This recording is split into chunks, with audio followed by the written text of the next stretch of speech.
Все, мы онлайн? Окей. Ждем. Свет в камере, если что. Свет в камере? Да. В смысле? Ну, в смысле лампа. Может быть, очень. В кадре. Ага. Как-нибудь так. Короче, скажи, когда кто-то подсоединится. Если кто-то подсоединится. Один человек. Hello, guys. Hello, welcome to all of you who joined. Today we're having a mixing and mastering live Q&A. So if you guys have any questions regarding mixing, mastering, sound design, music production, you can use that opportunity to ask me your questions. Hello, guys. Welcome to the live stream. Welcome to today's Q&A. Really short session where I'm going to be taking your questions and answering live. Oh, hello, guys. Welcome. Thanks for joining. I'm glad to see you here. So for those of you who just joined, it's a live Q&A, so you can ask me questions and I will use that whiteboard to explain things, explain concepts. So please go ahead and ask me any questions about mixing, mastering, sound design, and music production. So yeah, how many people are watching? 3 people. Okay. It's nice. Because today is Friday and probably not a lot of people are going to join the live stream. So, but anyway, I appreciate those of you who just joined for coming on today's webinar. It's nice to see you here, guys. So, do you have any questions? Let's wait for some questions. 4 people. 4 people. Hello, guys. Welcome to the live stream.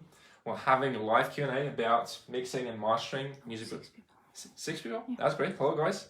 Hello, I'm glad you joined. 7? Yeah, great. Hello, guys. I'm glad you joined.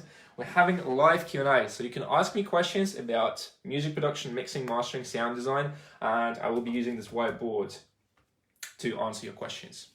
So let me know once we have any questions, and I will start answering on the whiteboard. If you guys don't know me yet, my name is Vlad. I'm a DJ and one-man band's music producer. Been making music since 2016, and I make EDM, house music, techno, and I also mix, master, and do audio services. So any questions so far?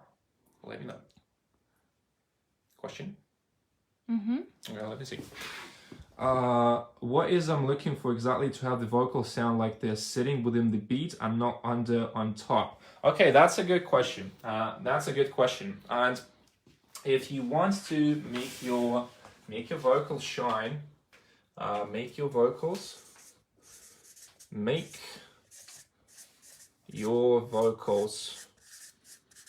shine, right? So to make your vocals shine, what you want to apply first, that's probably going to be saturation. So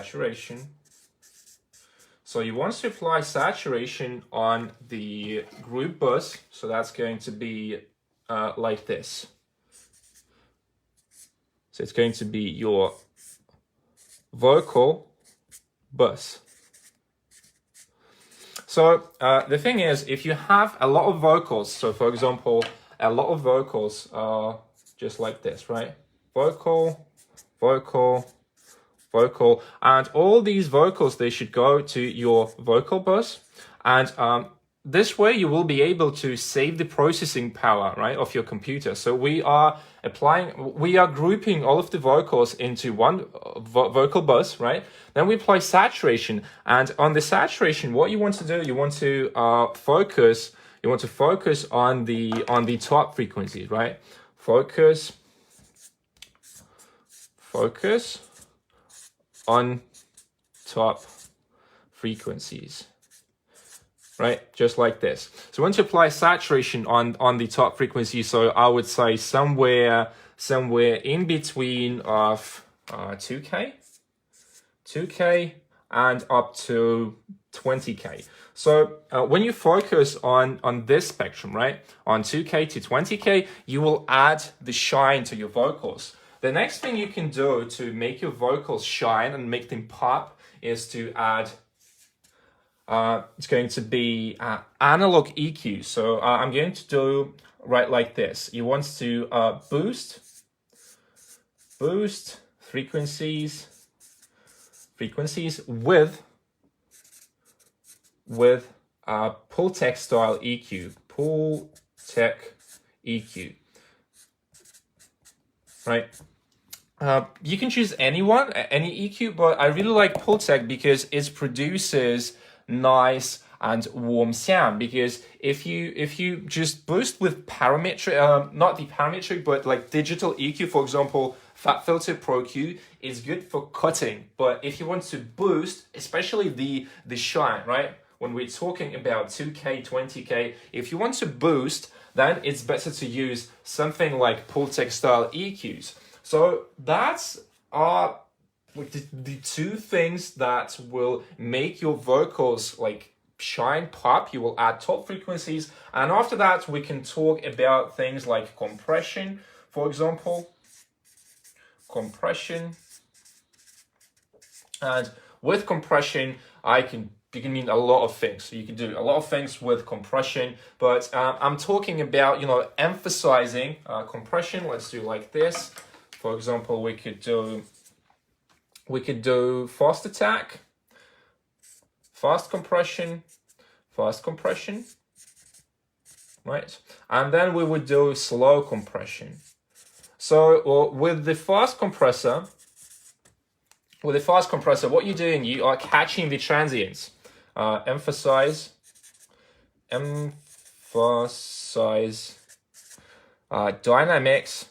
dynamics, or we could do like transients. So this way you will work with the dynamics of your vocal, and if you combine it with saturation, with boosting, with the analog EQ emulations like Pultec and, for example, Neve, the console EQ, you can use that. After that, you can use compression, but this is basically how I work with my vocals. So my vocal processing would look something like, let me draw this for you. My vocal processing would look something like this. So the first step is going to be saturation. The second step is going to be compression, just like this. Compression. After that, it depends on the sound you want to get, because sometimes you want to do this in a different order. That's just the general guideline, the basic approach you can use to test if this works for your vocals. So after that, I would maybe use an EQ, and I would boost frequencies. I would boost. And after that, what I would do, I would cut some of the frequencies, just like this, right? So I would cut. That's going to be the final step, like EQ cut. So this is the general guideline how you could use. You start with saturation, you saturate your vocals, then you use compression to make it sit in the mix, but not drown in the mix, right? If you want to make your vocals shine and have that nice top and the top frequencies, what you want to use is the saturation and the boost, because from 2K to 20K, this is the spectrum, especially from 5,000, 7,000 hertz. It's where the top of the vocal sits. So this is basically the approach I'm using and the thing what you can do for your vocals. So I hope I could answer your question. I mean, I could talk about sidechaining, but that's going to be a little bit too advanced. But if something needs clarification, let me know and I'll give you another example. So hopefully I could answer your question, bro. So any more questions? It's a question that contains just word drums. Drums? The same for drums. Let me know in the chat. Do you want me? Can you please be a little bit more specific? Give me some details. Are you talking what kind? What you know about the drums? How to mix drums? How to EQ drums? Because otherwise, it's a bit hard to answer the questions if it's not specific. So, any more comments? Yeah, tell a quick sidechain. Sidechain. Yeah. For the drums or for the vocals? The same guy. Tell me a quick sidechain. Just not how to actually bring it to live floor. Okay, hello from Latvia. Well, I speak Swedish, by the way. Jag pratar svenska. Hey. Okay, so for the vocals, It's going to be like this. How to side chain vocals. So what you want to do with the vocals to make it pump, make it pump,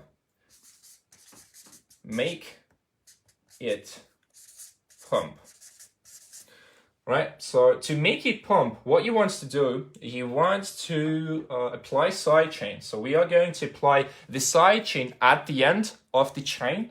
So it's going to be sidechain, right? Sidechain, just like this. And this should be at the end, right? Just like this.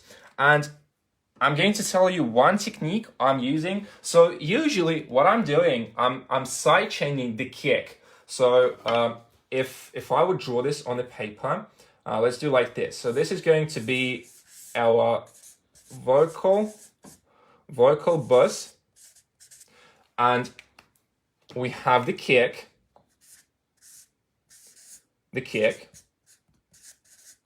which is sidechaining, right? The vocal buzz, sidechain. And the sidechain works from 0, like this, from 0 to 300. So I'm applying the sidechain from the kick from 0 to 300. So everything that is 300 plus, 300 above, let's do like this, above 300 hertz, that's optional.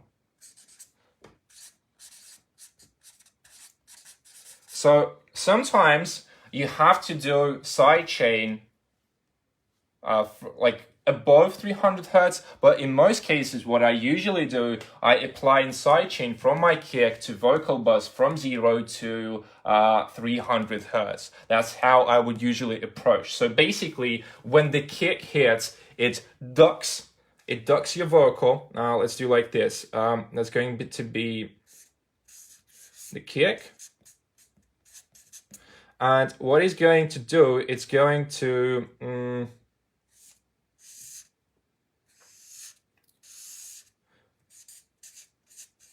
like this, right?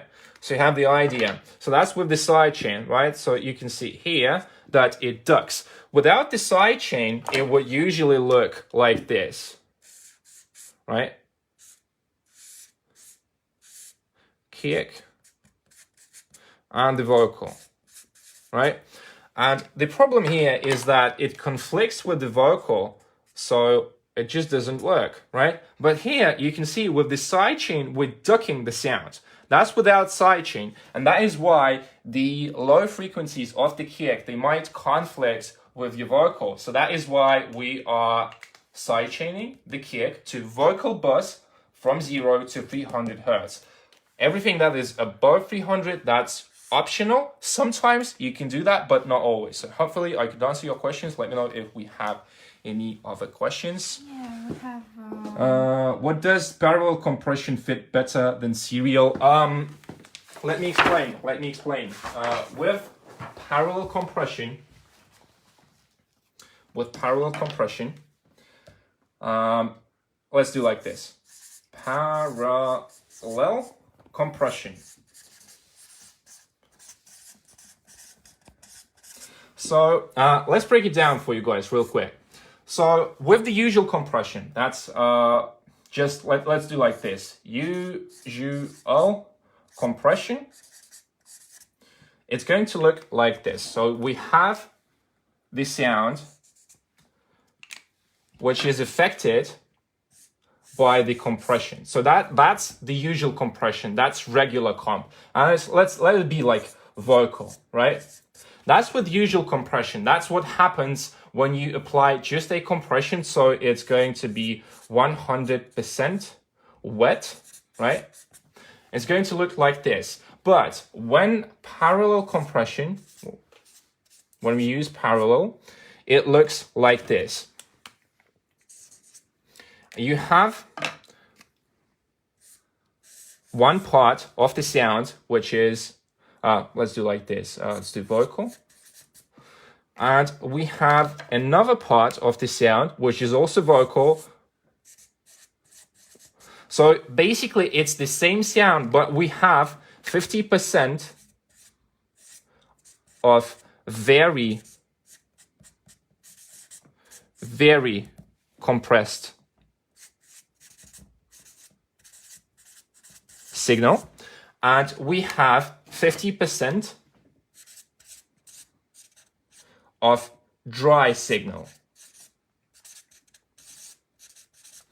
So when we use parallel, we mix both of these signals, right? So we mix 50% dry signal and 50% of very, very compressed signal. So if you look at this one, that's if you use compression just on your instrument, on your group. This way, if you compress for example, if you compress too much here, you are going to destroy the dynamics of the sound. So this way, what happens is we mix that very, very compressed sound. We can destroy the dynamics, we can squash it a lot, but we are still keeping the 50% of the dry signal. So this way, basically what you are doing here is you're mixing this one to this one, and altogether it's going to be like 50 and 50.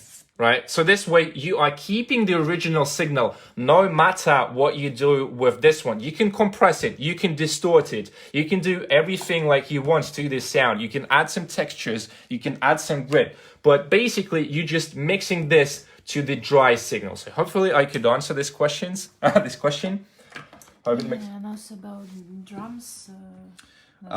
Snare drum, sorry. What does parallel compression fit? Snare drum. Let me check. It wasn't clear enough. So if you guys have any questions like about the drums, let me know. Like this, if you have specific questions, so I could cover it. So we could explain that to you. So be more specific, give me more details, and I'll hello everybody. Is parallel compression a drum kit a good technique? Do you mean like when you do this on the drums? Did I get your question right? Like, are you talking about applying parallel compression of the drums? Because I think I didn't really get the question. If you could rephrase it, maybe give me another example, so I could understand this, to break it down for you on the whiteboard. Yeah. Is gain staging a good start in the mix? I mean, gain staging, basically gain staging is basically like the balance of your mix. Gain staging, it's the balance of the mix, right? So, I mean, yes, it's a good start for the mix because you need to start with something. So if we would do, something like that. So how to start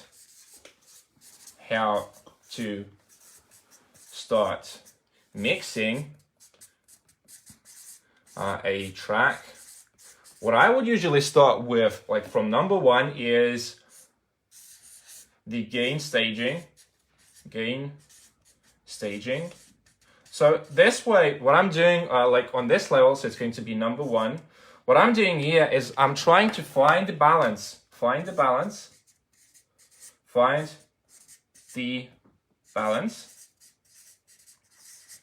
It's a rough balance because you're just starting out and you want to, for example, if you're making like EDM dance music, you usually start with the kick and the bass because it's the foundation. So you do a rough balance that you can like change if you want. But yeah, I mean, that's how I would usually start the track, because like without gain staging, how are you going to work with the instrument? So basically you are finding like the volume levels for your instrument. So find the balance, and that's basically the purpose of gain staging. I might be wrong like in some way, like with terminology, but it's just easy to understand. That's basically the balance. So for example, I would start with with the kick plus bass. After that, I would do drums, right? After that, I would do instruments,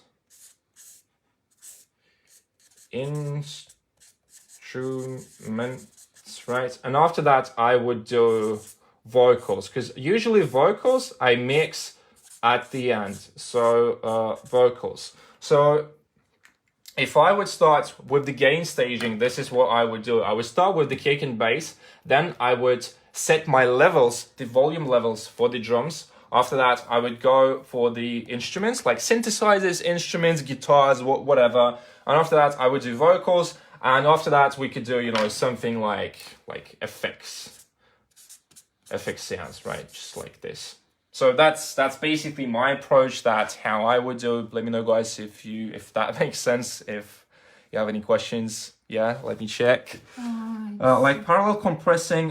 Yeah, okay, good example. So for example, we could do like, let's do like this. Parallel kick example. So let's say you have a kick.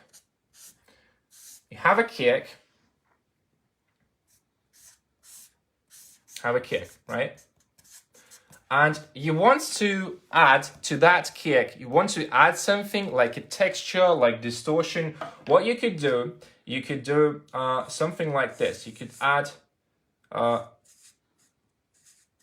distortion, right? So you will mix that to the kick. If you want to add like some grit, some texture, right? You can do that too. Like, let's do grit. Maybe you want to add, you know, some compression. So basically, you are mixing these elements, you know, 1, 2, 3. It can be just 2, right? Just like this. Can be 2, can be 3. But basically, what you're doing with parallel compression is you are keeping the original signal and you are mixing the processed signal to the source, right? So you have like the distortion, you're mixing a little bit of the distortion to the kick, right? After that, you do like, for example, grit. You can mix it just like this. You can mix compression, and basically you are keeping the original sound, but you are also mixing this one to the original sounds. I hope that makes sense. Okay. Yeah. Question. What's the best DBS to mixing of the track? That's a good question. Because I wouldn't say there are like the best like dB per second, but if I would do just like the pre-master, for the pre-master, let's do like this. Loudness guide.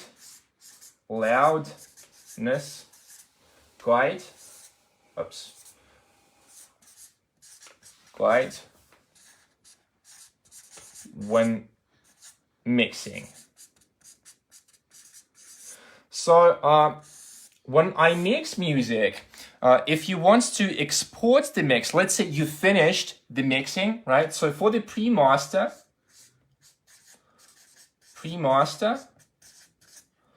it's going to be roughly, for the peaks, a -6, like -6. Let's do like this. -12, that's peaks to -6 dB. That's for the peaks, right? For the peaks. Like this. So I would aim for the pre-master, I would aim somewhere for the peaks, -12 to -6. If you want to make it louder, that's not a good idea. So don't do more. For the peaks, don't exceed -3. So if it's more than -3, if your pre-master peaks more than -3, that's not a good idea, because you will not have the headroom for the mastering. So with this one, we are giving the headroom. So for example, let me draw this for you. If that is going to be, or actually, let's do like this. So that's going to be 0 dB, 0 dB. And I would aim somewhere here. Let's do like -6. That's going to be -6 or -12. Somewhere here. So I would say that this is the sweet spot. Like somewhere here is the sweet spot. Like -6, -12, that's okay. Never exceed this 0 dB. If it's lower than like -12, that's too quiet. Too quiet. If that's lower than that, I would say like the border is somewhere here. So if it's lower than -12, your mix is going to be too quiet. So that's not a good idea. So that's like a short guide if you want to, mix your track, export it, prepare for the mastering. So I would just aim for -12 to -6 dB. That's how I would usually just mix my track. So it's not too quiet. So hopefully I could answer these questions too. Let me know if you guys have any other questions in the chat. Questions, but very good comments. I've dropped in briefly today and yesterday. Yeah, thank you. What do you consider the best settings to use when balancing mix track, and how does it differ from... Usually, when I export my tracks, I mean, are you talking about like the bit rate? Okay, let me explain for you guys. So when you export,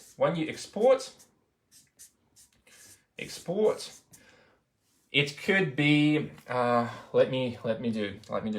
It could be something like, you could do 16 bit, and 44.1, was it like, that was, I forgot the term, but like 44.1, that's like, I forgot the name, guys. I'm sorry, but like 16 bit, 44.1 like kilo something. I forgot the term for that.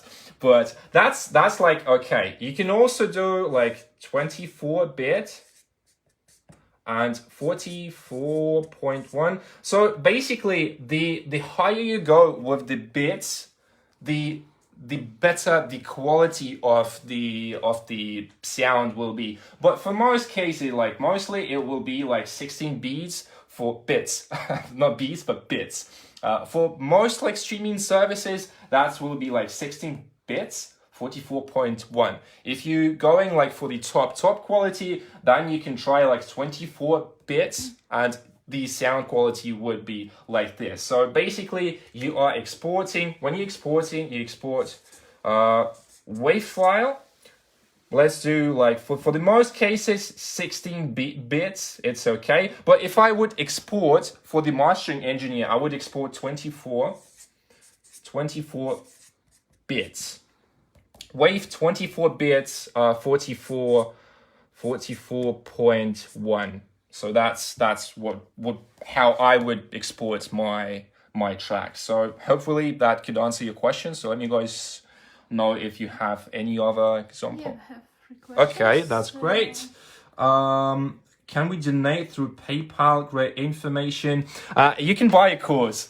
That would be better than the PayPal. But if you'd like to donate, I can send you the PayPal link. You can message me.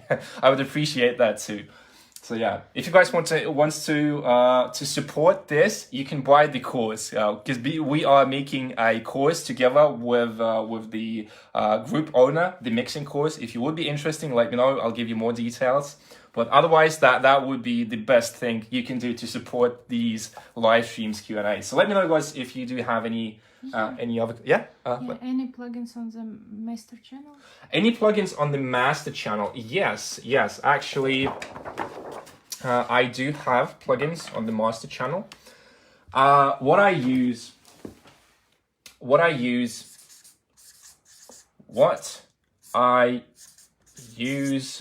on master while mixing. And if you want to export, let's do like this. When you want to export, then sometimes you can do processing, but in most cases, when you export, no plugins on master, right? When you export, no plugins on master, but when you're mixing, while mixing, what I use personally, and what you also could use, is a really simple processing chain, and this one is saturator plus limiter. And the purpose of having saturation and limiter on your master channel is to just test. It's like a test how your track would sound after mastering. Because, for example, if you put a limiter on your master, and you will hear that some sounds are peaking. So you did like a rough balance, like the gain staging, you did some processing, and when you push the limiter, let's say like to around, for the limiter, it's around like -3 dB reduction.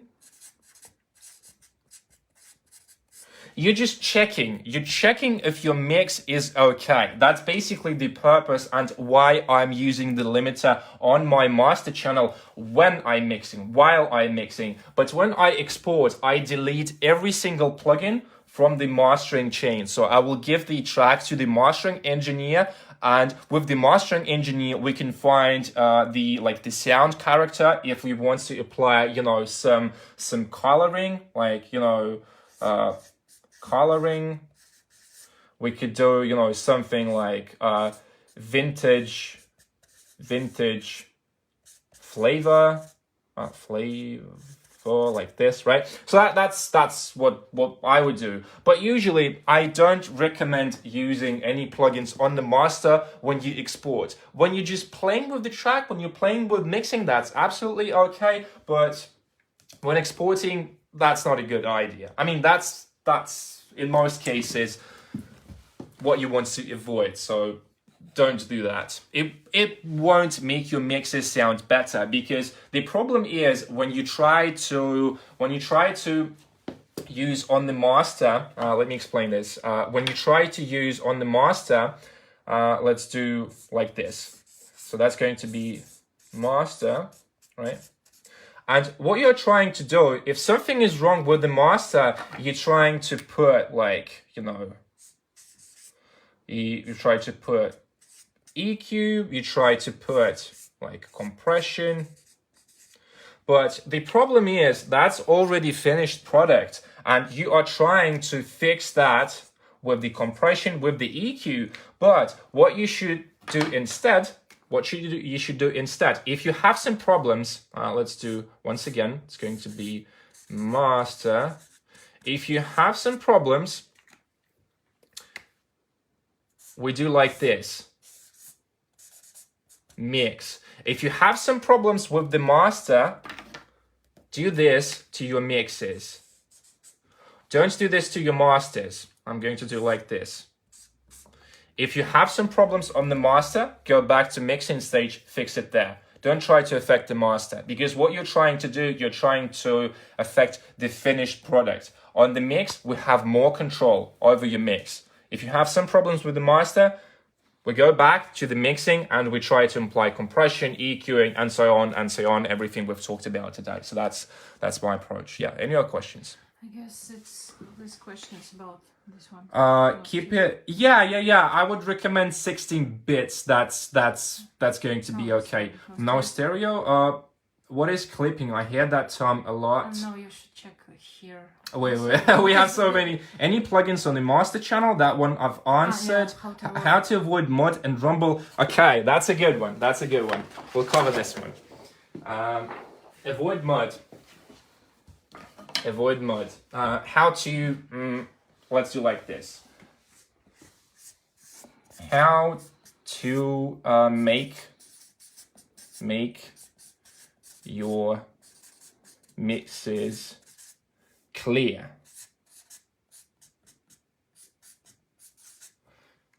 Let's do like this. How to make your mixes clear.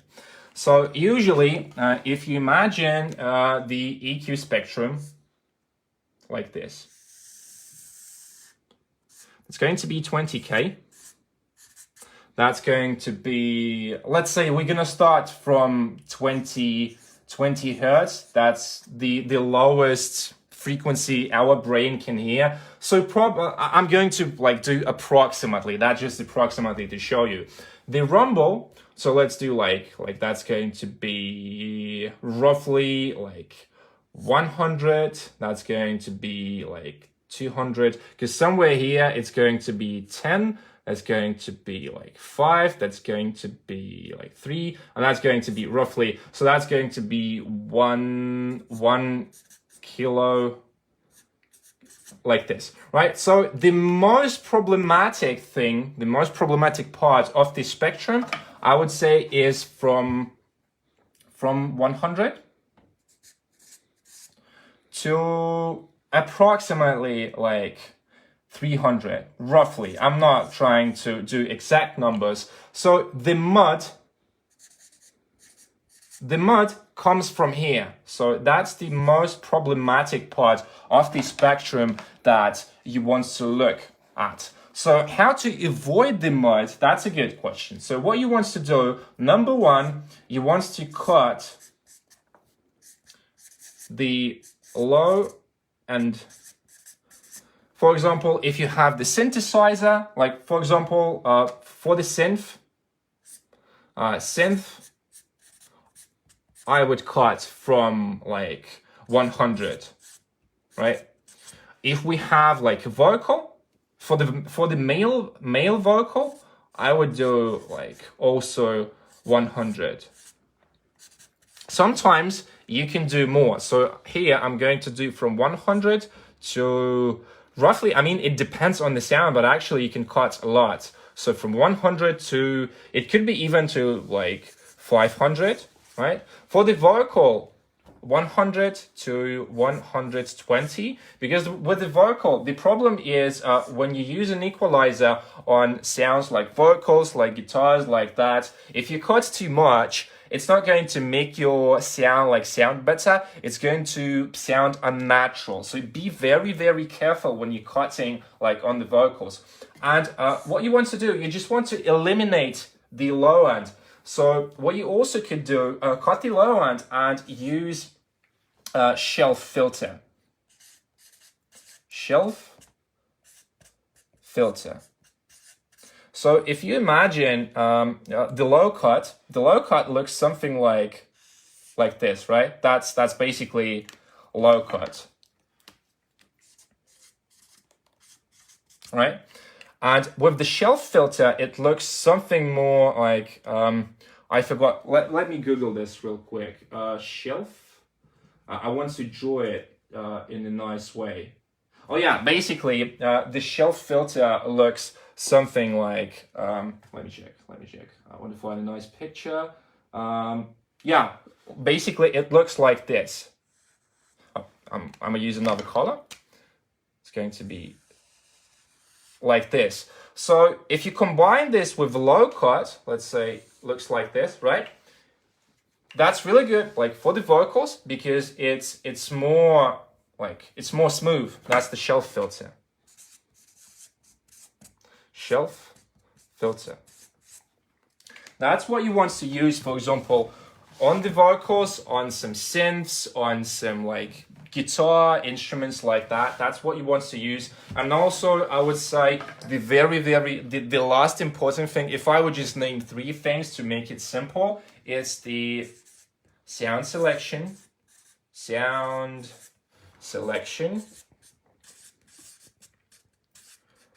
and arrangement.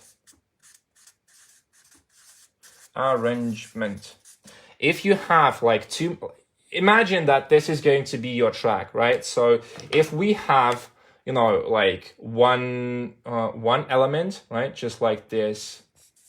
We have the foundation, we have something on the top, like this, and something off on the top. That's a good example. But so here we have just the sounds we need. But if your mix looks something, you know, something like you're trying to do something like this, try to do something like this, that's going to be too much. Because you see, we have a lot of instruments, so it's hard to combine them and it's hard to mix. So that simply doesn't work. And I'm going to write too many sounds, right? So we want to keep it simple. We want to have the foundation. We want to have like the main lead sound and something on top, like drums, effects, but keep it simple. Don't try to add too much things to your mixes, otherwise it just won't make any sense. It won't make the mixing process easier for you, so avoid that. So just to summarize this, how to make your mixes clear. Focus on this part of the spectrum, so from 100 to maybe 400 hertz, that's the most problematic. Cut the low end for your sounds like synths, vocals, effects, everything, because it has that rumble that is going to make your mixes sound muddy, conflict with the kick, with the bass, take up these frequencies. And basically, for the most of the instruments, you can just you can cut like this, like, you know, using the low cut plus the shelf filter to make it, you know, more smooth. And also, don't add too many sounds to your tracks, because that's a very, very common beginner mistake that will hold you back and make the mixing process like a nightmare. Stick to the simple. Stick to the simple. The foundation, the main lead sound, the vocal, the drums, and like this. So yeah, cut the low end, shelf filter, sounds, the proper sound selection, and the arrangement. That's the key to clear and professional mixes. So any other questions? Okay, Yeah, let me check. I have a lot of questions. What's the basics to have the best mixing track? Wait a minute. Should you use saturation on the track, on a buzz? I'm going to answer the questions. Vocal track. Okay. When you master, do you master everything? Let me go like one by one. What's the basics to have the best? I mean, that's hard question, because like it's too generic, and it's going to depend, like, I mean, what kind of sounds are you looking for? Are you looking, like, what genre are you making? So the mixing techniques, they are going to be very, very different depending on the track, like on the genre, on the BPM, how fast your track is, what kind of instruments do you have. So I mean, it's hard to give, like, you know, like very, very generic approach. But I mean, my basic approach would be, if let's say like this, like the checklist for the good mix, it's no clipping, it's going above 0 dB. I'm not talking about like soft clipping, I'm talking about like real clipping. So no clipping. Then I would do balance,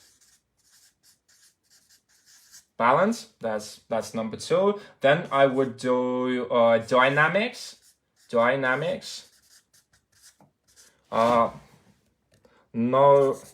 no peaks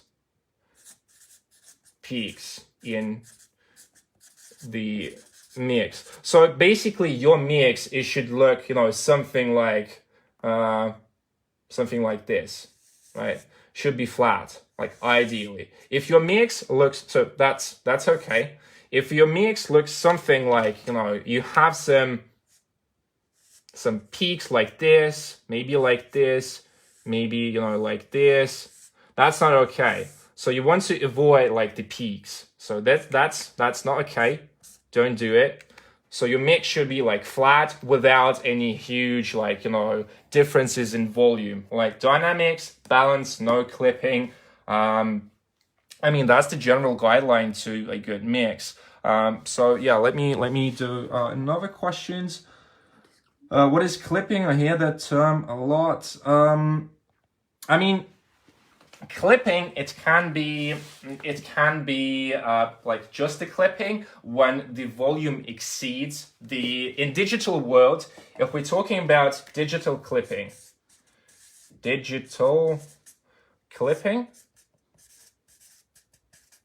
is when the signal, let's do like this, 0 dB. So we're gonna draw the levels.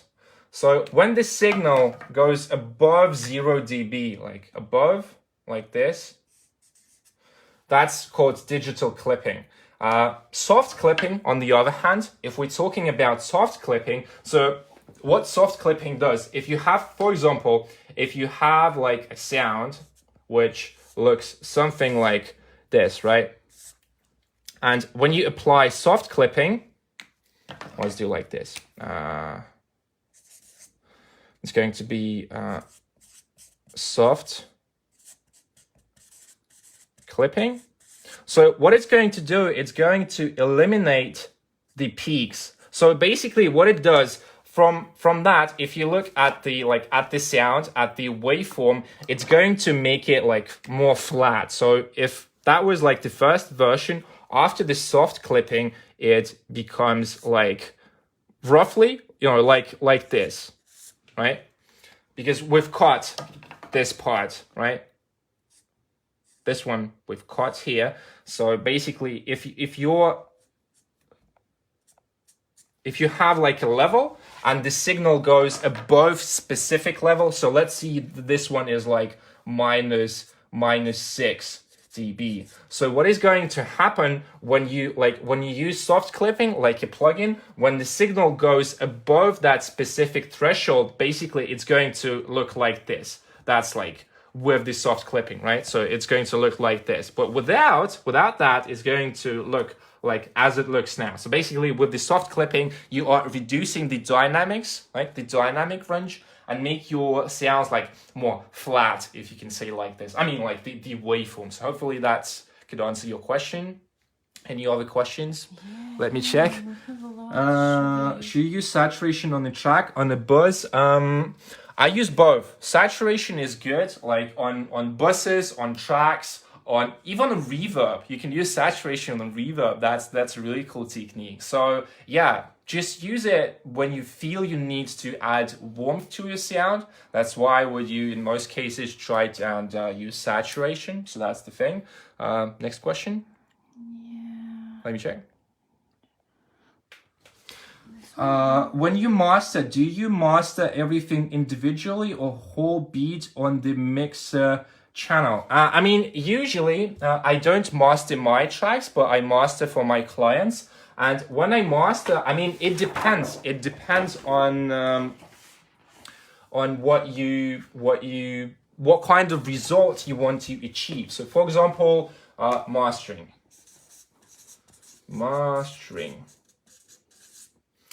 And there are two ways of mastering. So it's stereo mastering.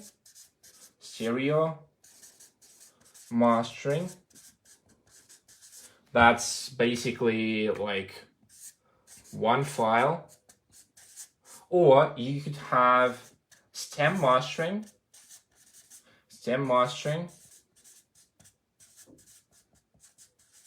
And this is basically when you have like different groups, let's say many files. I mean, it could be like groups.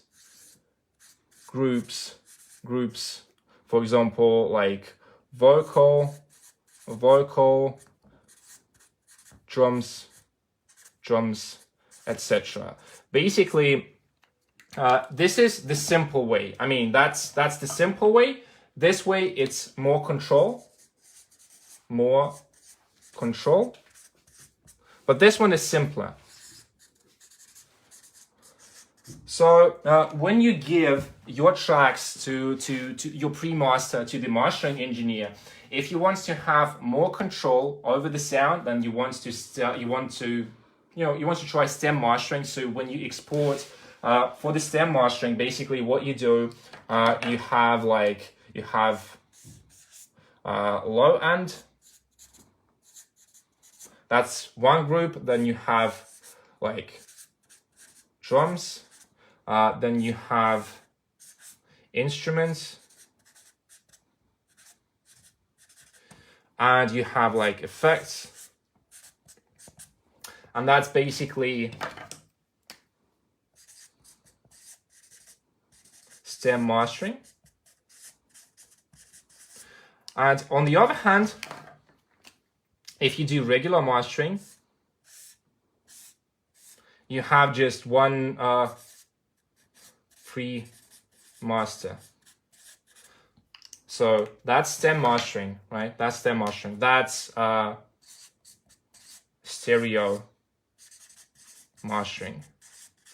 That's basically the difference between like the stem mastering, more control. This one, you have less control, but in some cases, I mean, that's okay. If the pre-master is good, then it's good. It's no problem with that. I mean, stem mastering just gives you more control over the sound. And if you want to, you know, to give it to the mastering engineer, that's okay. You can stick to that. That's usually more expensive option. But this one, it works. I mean, both of these ways of mastering, that's okay. And it's very, very common thing. Okay.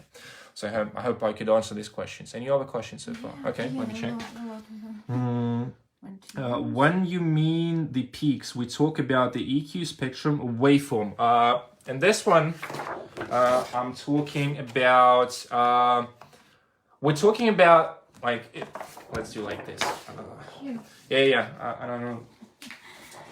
So when I'm talking about the peaks, it's the waveform. So that's, if you look, waveform, right? It's the waveform and the sound itself. So if you imagine it here, like on the volume, if that's going to be like the mixer track, like the volume, I mean, peaks are just, how to explain that? I mean, if the sound has like a bigger peak, let's do like this. So I'm going to draw a sound. So for example, we have like the sound number 1, which is going to be like something like this, right? And that is roughly minus 54. That's going to be like a peak, right? But if we have something like this, right, and it looks something like this, so now the peak is at like minus 12, right? Right? That's the difference. So here, because the sound is not like as transient, this one is really, really plucky, or I mean, has the transient, and it peaks at minus 12. And for example, the RMS, like the actual sound, the loudness can be, I mean, roughly can be somewhere here, but we still have that peak which goes, you know, to minus 12. That's basically what I was talking about, like the waveform. Because when the sound has that transient, it means that it will be, but not louder as the sound itself, but the peaks will go somewhere here. So I hope I could cover that too. Okay, let me check. Any other questions? When to use transient? When to use side chaining? If I go easy, this one I think about. If I go easy on my EQ synth, sound extremely heavy, and if I go hard on EQ, it gets shrill. That's the balance basically. I mean, let me find this slide. The sidechain I've talked about. This one was exporting. I want to find the EQ. Where's the EQ? I can't find the sidechain. No, that wasn't the sidechain. Yeah. If we're talking about the EQ, it's always about the balance. So usually, if your sounds sound muddy, that means you have some problems in this area. So roughly from 100 to 300 hertz, that's the most problematic area. And it's about the balance, bro. If it sounds, I mean, the problem could be in the sound selection and the arrangement. If, like, no matter what you do, if it still sounds bad, that means that it just might be the wrong sound. It might be the wrong arrangement. Like, we talked about that. When you try to combine a lot of sounds at once, it's really hard to mix, and sometimes you won't even be able to mix it. That's basically the whole purpose. So you should not cut too much and too little. It's always about that balance.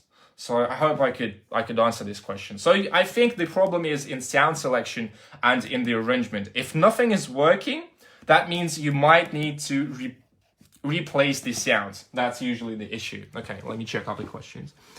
You high pass inaudible. No, I don't high pass. I don't. It'd be cool if you could do a segment where you show practical examples on your dual on the things you've spoken about. Yeah, I was thinking of doing that. So maybe I could do some, like vocal mixing, bass mixing, stuff like that. So yeah, I think it would be a nice idea. Okay, so let's do 5 more minutes. I think we've been live streaming for about 30, 40 minutes, maybe around 45. So if you guys have any other questions, actually for 1 hour, I think. Questions. How many sounds are too many? Good question. I think and I believe that when you are not able to achieve a clean mix, and when you are starting having some issues, like if you have 2 lead sounds, you have a guitar, you have a vocal, you are not having enough space in your mix. So if you put too much, I like thinking of the mix as a box. So we have, if that is going to be your mix, right? It's going to be your mix. You can see that you can put a limited amount of stuff inside, right? Right?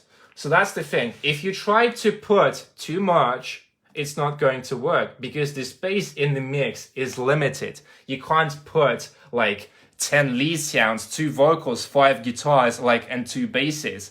You have the bass, you have the kick, you have the drums, you have the vocal, maybe lead melody, the chords. I mean, that's already fine for a good electronic track, maybe hip hop beat. It's even simpler, just the kick, the bass, the vocal, and something like this. That's basically the thing. So that would be my approach, how I approach when I'm mixing. So that's usually what I'm doing.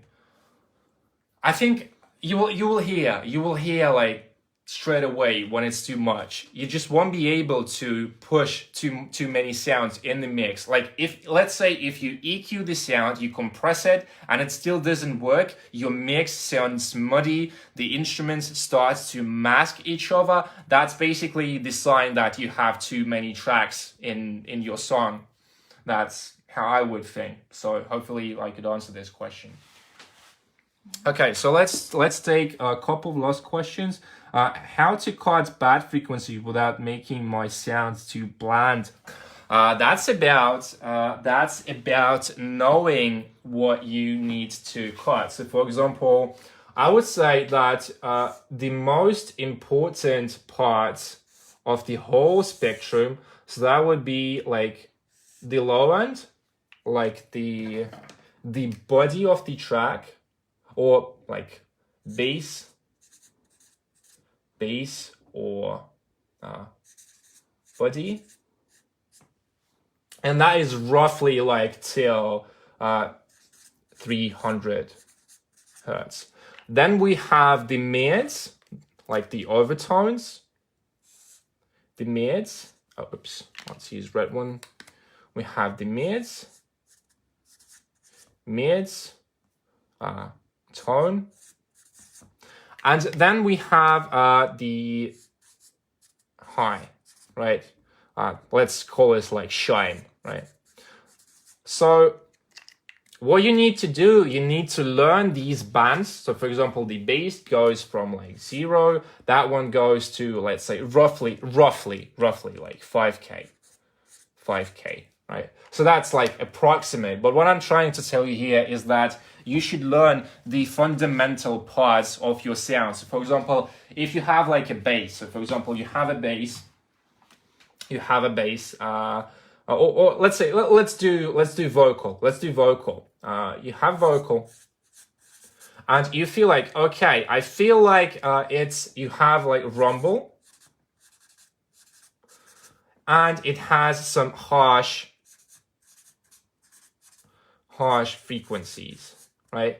And when I hear these words, if I feel like rumble, so usually the rumble is somewhere in between, like here. Because I know how these frequencies sound. What you need to do, you need to train your ears first, and you need to learn your frequencies. So if I feel like I have some rumble, I have some like an unwanted low end for my vocal, I would go here, somewhere here, and try to cut here. If I feel like it has some harsh frequencies, I would go somewhere here, like till like 5K. So usually these are like the three fundamental things that will help you to make smart and effective EQ decisions. So that's the thing. Okay. So any more questions? I'm going to take like just a couple of a synth is considered a lead sound. It depends. It can be the atmos. It can be the chords. It can be the lead sound. I mean, even a guitar, it could be like a rhythm guitar. It could be the lead guitar. The same with the vocals. It could be something like a background, like back vocals. It could be the main lead vocal. I mean, you have to decide yourself. What role in the mix will this specific instrument have? That's basically the purpose, right? Okay, guys, so let's take like 3 more minutes, and then I think that would be enough for today. I hope you got value out of this live stream. It's not a question. Okay. Thank you for, yeah, you're welcome. You're welcome to, is your inbox... Yeah.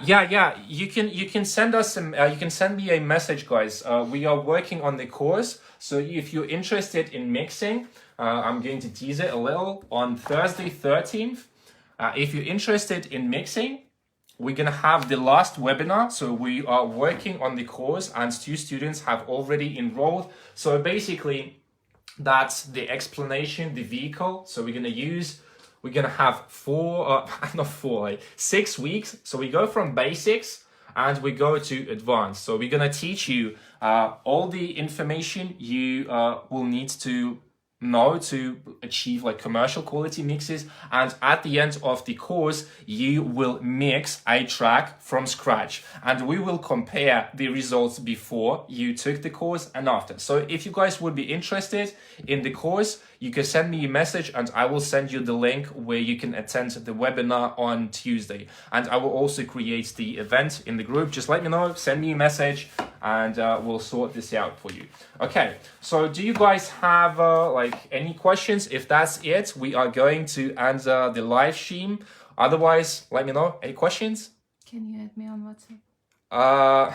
Let me check. Can you add me on what? Guys, shoot me a message on Facebook and I'll add you. Just shoot me a message on Facebook and we'll sort this out, because I'm a little bit, it's hard to do this in the chat. Just you can add me as a friend. You can send me a message on Facebook and we'll talk there. I mean, that's just an easy way. Okay, so any other questions? I'm going to take one last mixing question. We will wait, but... Okay. Thanks, man. Very informed. Yeah, you're welcome. I'm glad you like, guys, the live stream. Yeah, cool. Okay, so let's take one last question before we end the live stream. Once again, guys, if you're interested in the course, if you want to learn mixing, the webinar will be on Thursday, where I'm going to show you how I learned mixing in just 6 weeks. So, yeah, one last question, guys, and we'll end the live stream. So that's going to be it. No questions? I think we'll have one. Just the last one. Let's take it. What do you like? What do you listen to? I mean, I listen to all kinds of music. Mostly it's like EDM. Mostly it's house music, like deep house, tech house, like minimal house, and all kinds of house music. But sometimes I could listen like to pop, like dance pop. I could listen to like down tempo, like psytrance even. I mean, I like listening to all kinds of music to, to develop your taste, to find interesting, like to just train your ears, find more creative, like find inspiration, I would say. I listen to all kinds of music, especially like the electronic dance music, to find inspiration and to develop my taste and to become a better music producer and sound engineer. And that's what I would usually do. So yeah, one last question, guys. The last one. Okay. Thank you, Sia. Love from South Asia. Thank you. Yeah. You can, how to take a track without vocals, how to make a track without vocals interesting for the listener. I mean, you should have something like a main lead sound. So if I would draw this on the board, let's say we have, in a good track, we have the main element. Main element, it could be something like a vocal, it could be the melody, it could be atmosphere, maybe it could even be the bass, right? So you have to decide for yourself what is the main element in my mix, and on top of that you are going to build the rest of your mix, right? So that's basically the foundation of your track, right? Without the main element, it won't work. You can't build a house on a bad foundation. And once again, could be the vocal, could be the melody, it could be the bass, the atmosphere, the chords, something that attracts, something that attracts. Okay, so that's how I would approach. If I would need to make a track without the vocal, that's how I would approach my mixes. All right, guys. So I think we're gonna end the Q&A for today. If you would be interested in mixing courses, I'm going to make an event in the group. So the final webinar will be on Thursday. So that's a good chance to enroll in the course with a really, really good discount. We already have 2 students enrolled for the course. So I'll shoot you a message to those of you who are interested. And I think we are going to end for today. I appreciate you guys joined the live stream, and I'm always happy to share my knowledge and to help you guys with your music production, mixing, mastering. So I'm always free to discussion. If you need some help, you just shoot me a message and I'll try to help you as much as I can. So that was it for today, guys.